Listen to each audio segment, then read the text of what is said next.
Has the prosecution proven their case? Well, here to help us answer that question is one of my favorite legal minds, defense attorney Misty Marris. Misty has also been inside the courtroom for some of this trial. So, Misty, it is always great to see you. Thanks for being here. All right, everybody's asking this big question. Has the prosecution done enough to prove its case? And, Misty, I hear people say all the time, well, we can see that there's domestic violence here, but it doesn't look like sex trafficking or racketeering. But truthfully, most people aren't really sure what those crimes actually are. So let's go through each crime separately, and let's start with the easiest one first. That's transportation for the purpose of prostitution. The elements are knowingly transported someone across state lines and to engage in prostitution. So, Misty, did they prove that one here? Yeah, so Lonnie, this one I think was pretty easily proven early on in the case. This is very simple. The question is whether or not state lines were crossed with the intent to engage in prostitution. It doesn't matter if it's Combs that crosses those state lines or if it's the escort that it was hired, which we heard from testimony from at least the Punisher during the course of the trial. So this one is a very simple analysis, and I think the prosecutors really have him on this. We know that these freak-offs and hotel nights were happening all over the United States, many different cities, and sometimes in different countries. So this one, to me, prosecutors got there. Yeah, I agree with you. I think you can check that one off. And how much time is he looking on just this crime alone? So this would be up to 10 years as a maximum. And look, the law around sentencing with respect to prostitution has changed a lot in the past years. So this would be the least severe sentence if he were to be convicted of only this crime. Okay. All right, let's move on to sex trafficking. Now, this crime is knowingly recruiting someone by force, fraud, or coercion to engage in commercial sex. And it's really that force, fraud, or coercion, right, that's the key here. So what do you feel about this one?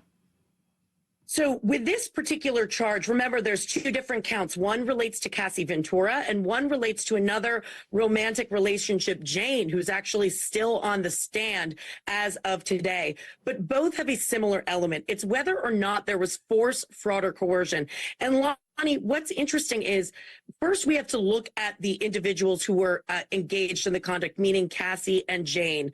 And their testimony is central to the prosecution proving these cases. The argument is they were in fear, both financially, with force, the video that we saw of Cassie Ventura, physical, emotional abuse, all of that, where they felt they could not say no to Combs when he wanted to engage in the freak-offs or hotel nights.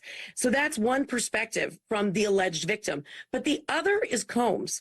And what prosecutors have to show is that he knew or should have known that they did not want to participate. So there's an intent factor. And that's going to be where the jury is really going to have to make a determination, because some of the messages that we heard, text messages and other communications contemporaneous to the time, they looked like somebody who was a willing participant. So remember that intent factor on the part of Combs is also going to matter.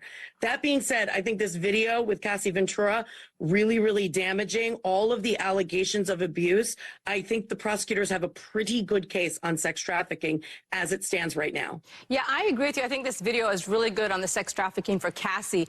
But I have to tell you, Misty, as I listened to Jane, her testimony is a little bit conflicted here. I mean, she's framing this as a love contract, almost a transactional relationship, more than necessarily being there because she was in fear or she was being coerced.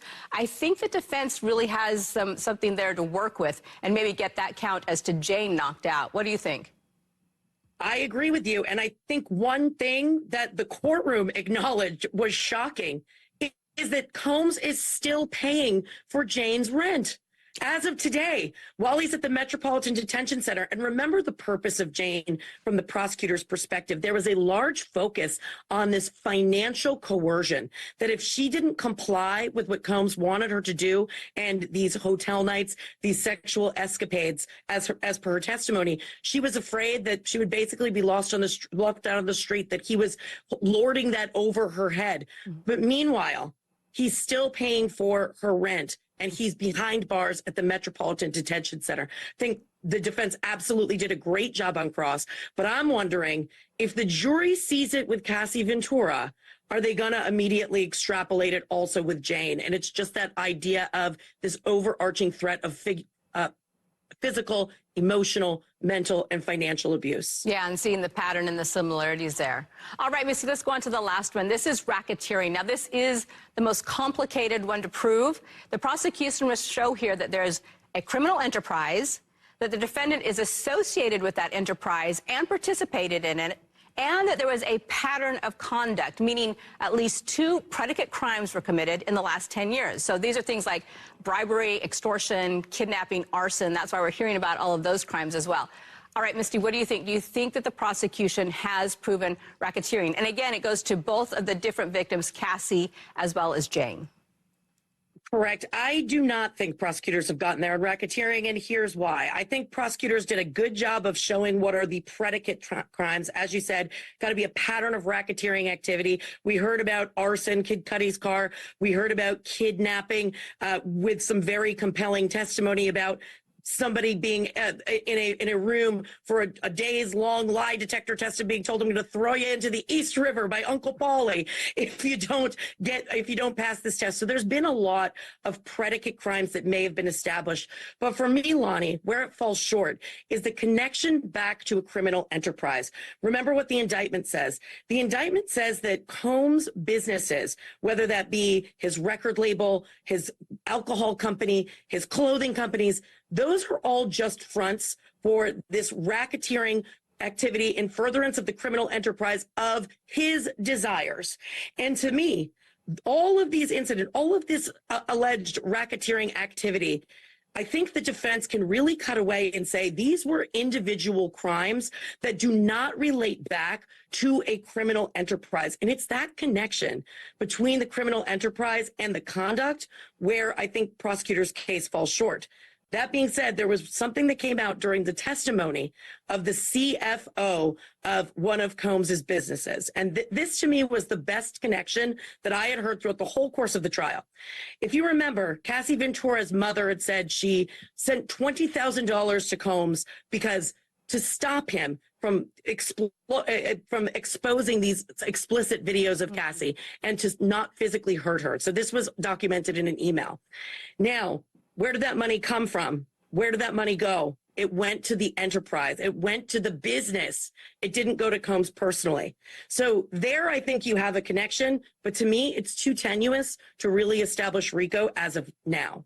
Yeah, I agree with you. I think it's the hardest one for them to prove. It's also the hardest one, I think, for juries to really understand. So, Misty Marris, always great analysis. Always really appreciate your time tonight. Thanks so much for being here.